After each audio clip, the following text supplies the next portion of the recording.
Huge Illinois basketball news coming out on Friday afternoon as Andrej Stojakovic has declared that he is returning to Illinois for the 2026-2027 season. It's going to be a fantastic year for the Illini as they bring back Andre, who is running it back and who was the biggest missing piece on this roster left. When you had David Mirkovic say that he was coming back, Tomislav, Savonimir, Jake Davis, you immediately got excited, but there was a little bit of concern there. And Sonny and I mentioned it in the returning episode of, okay, well, what does this look like? Why is Andre not announcing? And then you had Ty Rogers, who was not at the event there with Brad Underwood and them. He wasn't there. He says he's not coming back, but Andre was at the event. And what was that going to look like? As we know from what Sonny told us and some other rumors and stuff going around, that Andre was seriously considering the NBA draft a whole lot. That was something that he really wanted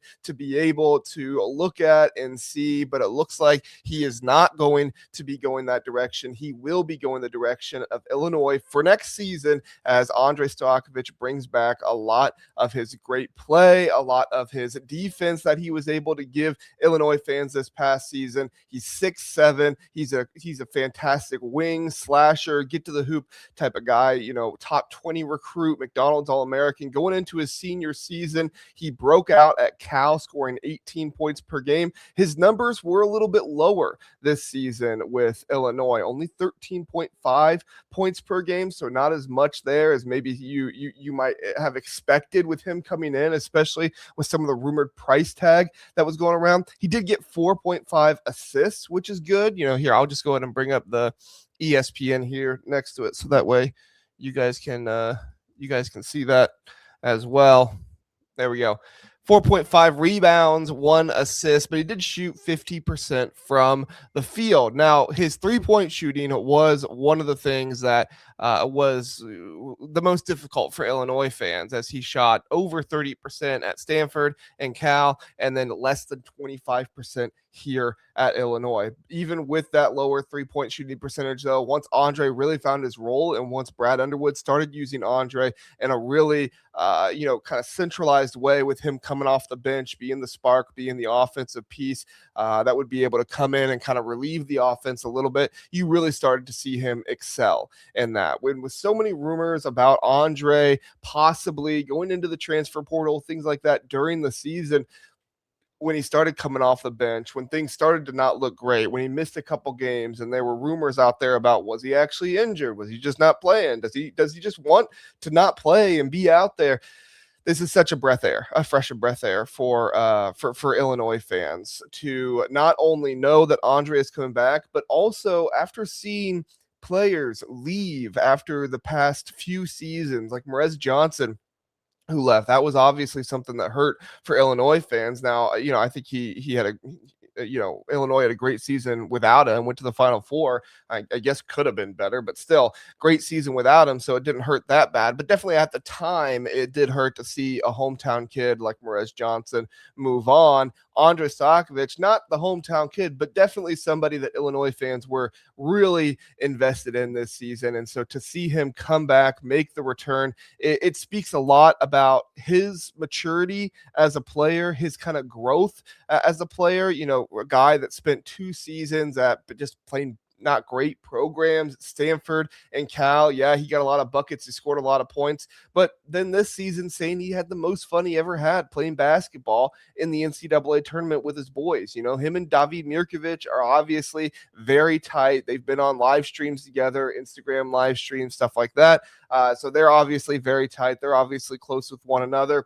And just the whole Balkan crew that you got here. Brad Underwood has really found kind of a way to bring all these guys together and make something really, really special for them and their community and their culture and everything else that you have going together. And it sounds like it's something that every other guy on the team is kind of bought in with as well. There's going to be people out there that, try to make fun of or try to, degrade what Illinois is doing because of all the players they get from overseas and all the non-Americans they get and stuff like that. But I mean, it's smart for Brad Underwood to go after these guys. It's smart for him to go get these guys. Yeah, Andre, I mean, he was a recruit. It's not like he was even an overseas player or anything like that. He was a McDonald's All-American, like I said. So fantastic things here for Illinois, not just on the court impact of Andre, but also off the court culture, what Brad Underwood is building, what Brad Underwood continues to have with his culture and everything else. It's fantastic. And I do think on the court, we are going to see a big difference with Andre next season. And not so much that like he wasn't good enough this season. Obviously, he was a huge piece that got Illinois to the Final Four this year. Maybe he didn't have the starting role that he thought he would have had, but he still had a huge role for this Illinois team. And I think that that role is only going to increase next year as well. With Kylan Boswell not on the team this next season, I do think that puts Andrej Stojakovic slotted into the starting lineup, most likely over Jake Davis. You have a very likely starting lineup now with Andrej Stojakovic, David Mirkovic, and Tomislav Ivisic as your 3, 4, and 5. As your 2, you're most likely going to have Stefan Vox, and then you are still looking for that kind of point guard 1 type of player there. Could be Quentin Coleman, Lucas Murillo maybe. They could go with a guy who's not even really a ball handler and just kind of, do what Illinois has done in the past with just kind of shared responsibilities in that area. And of course, you also have the possibility of John Blackwell out there still. More on him in a minute. But when you start to look at this starting lineup, you're looking at a whole bunch of names. You're looking at a whole bunch of guys who are high profile names, number 1, but also number 2, fit together very well. Tomislav Ivisic, his ability to be on the perimeter, to be 5 out, makes this team dangerous. Andre, his ability to get to the basket. Tomislav's not going to clog up the lane, neither is Zvonimir. Even if you put Andre out there with, like Jake Davis or something like that, you're still putting them in a pretty good situation with just the way the team fits together and the way the team molds. Obviously, they're going to have 5 freshmen this coming season. Xavier Zins, Lucas Murillo, Quentin Coleman. These guys, are going to be out there. Not all of them, but a couple of them are going to be out there. Expect Lucas Murillo and Quentin Coleman to get some good reps out there and play. We'll see if Brandon Lee can maybe get some reps, but you're going to need, a lot of guys on this team on the bench to step up as well, because the starting lineup looks really nice, but you're going to need the depth on this bench to also play big roles this season too, because Brad Underwood, as we know, he likes to find his, kind of guys. He likes to find his rotation that he goes with and sticks with it. And if Brad Underwood can find that rotation this coming season, and he can get reliable players off the bench as well, young players, like I said, like Lucas Murillo, like possibly Quentin Coleman. We'll see if he starts or if he comes off the bench. It's very interesting to see. I don't want to speculate too much. Last year, we were speculating that, Mihailo Petrovic was going to be a starter on this team. And then Keaton Wagler comes in and he looks fantastic. So at this point, I think, with some of these pieces together in the past for Illinois fans, there would have been a little bit of, just play the best 5 and it is what it is. But with Brad Underwood really developing as a coach and developing as somebody who is getting used to, obviously coaching, but just getting used to some more of these players and having them around. I think that's an underrated piece of Illinois bringing back these guys, is obviously you get them in another year in the system to improve and get better. But then on top of that, Brad Underwood, Tyler Underwood, Cam Crocker, these guys, they know their players better now. They know what they have in them a little bit better. And you saw that later on in the season, especially for the defense. You saw Cam Crocker put these guys in better situations. You saw them be able to run some more complex defensive sets. They were able to be a little bit more creative in ball screen defense as well. So really interesting stuff. And this is an Illinois team that's going to have a whole lot of nice pieces for next season with Andre coming back for sure. Now, whenever you do get a high profile guy like Andre coming back, you do have the possibility of maybe some deals being made. Maybe okay, I'll come back, but I do want to see this happen a little bit more. And I can almost guarantee you there were some deals made with Andre. Now, I do not know what those deals were at this point in time, as we are just now getting the news of Andre returning for next season. I could speculate and I could kind of go with some rumors, but some of the things I'll just tell you to look for with Andre next season, and maybe some of the deals that potentially could have been talked about. Maybe the ball in Andre's hands a little bit more as a facilitator, maybe a little bit more bringing the ball up the court. You could want to see him with that a little bit. The NBA, I'm sure, would like to see him do that a little bit more. Maybe some more sets for Andre to be able to shoot. I'm sure last season, Andre, shooting less than 25% from three. Brad Underwood and the guys are probably going to be able to figure out more. Okay, he shot over 30% before. How did he do that at Cal and Stanford? And how do we get him to be that kind of shooter or better next season? Because Andre cannot shoot less than 25% from three again this season. It's just something that can't happen. And as much as, we want to blame the player for that sometimes, that's on coaching. That's on putting them in the right situations as well. So Brad Underwood or Tyler Underwood are going to have to figure that out. They're going to have to figure out how to put him in those situations because he has shown that he is not a 25% three-point shooter. He is better than that. And so they need to put him in the right situations to make that happen. And then on top of that, I would say starting is probably a big factor in this as well. Andre, I would think, again, not, trying to push a rumor or anything like that, but based off some stuff I've heard, I would think that Andre would want to be a starter next season. I think that he embraced the role of coming off the bench last season, but I don't think that's necessarily something he wants to continue with.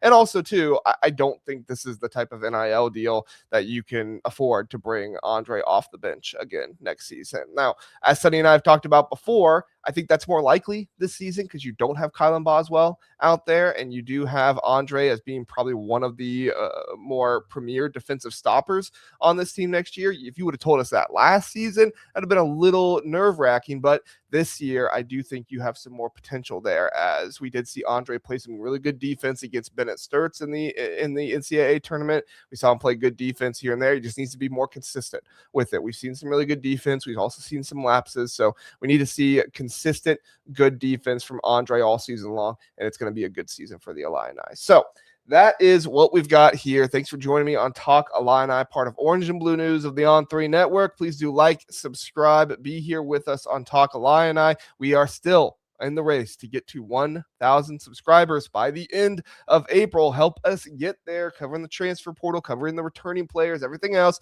and tell a friend about Talk Illini. Share the channel with them. Say, hey, have you seen this channel? It's a good Illinois channel. JR, Sonny, bringing us the updates in a nice little compact way, talking about each little news event piece. Obviously, we're pretty heavy in basketball right now, but tell your friends who like football as well. I mean, this football program for Illinois is on the up and up too, and I think that Illinois could have another, at the very least, bowl season this year, if not possibly better. So a lot of excitement right now in Champaign, a lot of excitement around the program with this basketball team, what Andre's going to do, what they're going to do with John Blackwell. Oh, I forgot to mention John Blackwell. We can touch on him really fast. I apologize. That's something in my throat. We can touch on him really fast. If Illinois, and I don't have any big updates for you. Sounds like that there might be a visit in the works or something, but that's nothing for sure with John Blackwell yet. So I don't want to come on here and say that he is for sure visiting, but it sounds like there is something in the works. I think that there probably is something in the works with Duke too.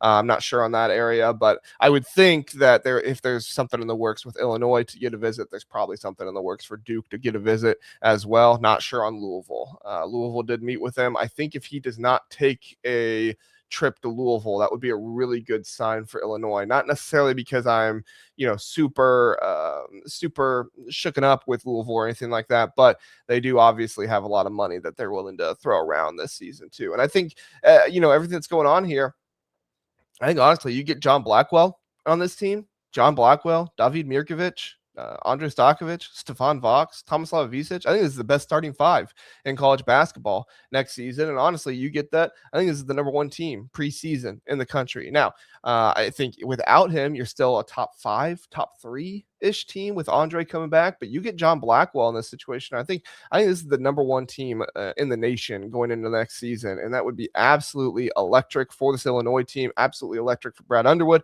coming off the Final Four appearance with that kind of momentum and everything else. And they can't let it get to him. They can't let it get to him if that does happen. But I think that this is a situation where Illinois can definitely, sell that to John Blackwell as well, because I don't think John Blackwell is the type of player that is just going to go get the biggest bag bag. I think he knows he has bags coming for him in the future with his professional career and stuff like that. I don't think he's the type of guy that's going to go out there and just, automatically take the biggest bag. Now, if it's a monster deal where it's like $5 million or something like that, yeah, sure.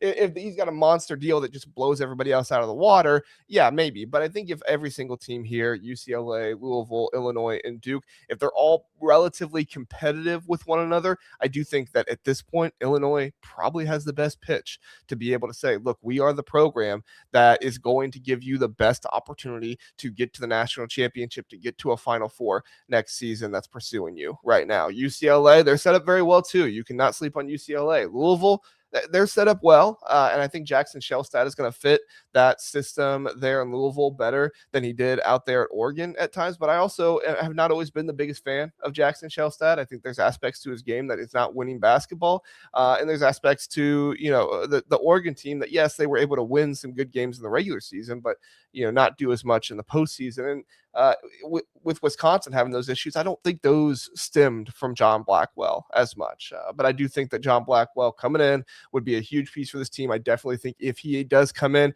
he would be somebody that they would work on his defense, give him a Kylan Boswell role a little bit too. And that's going to be interesting too, is, if they do bring in John Blackwell, would that actually be your starting five? Or would you go to one of these guys and have him come off the bench? Would you have a Stephon Vox be a shooter you have coming off the bench that can just be red hot right away? Somebody like that. It's going to be interesting to see. It's going to be very, very fun to follow this team in the offseason and what they've got going on. I think we're finally going to see some more portal movement here and stuff that happens. I mean, the roster is pretty full at this point. So if they have certain aspirations to go after other guys in the portal, I would not be surprised at all to see another player or two enter the portal. But the good news there is I don't think you're seeing any players that Illinois desperately wants to hang on to going into the portal. All the players that Illinois needed to retain are coming back next season. Keaton Wagler is off to the NBA. Nobody thought that was going to happen, so we get that.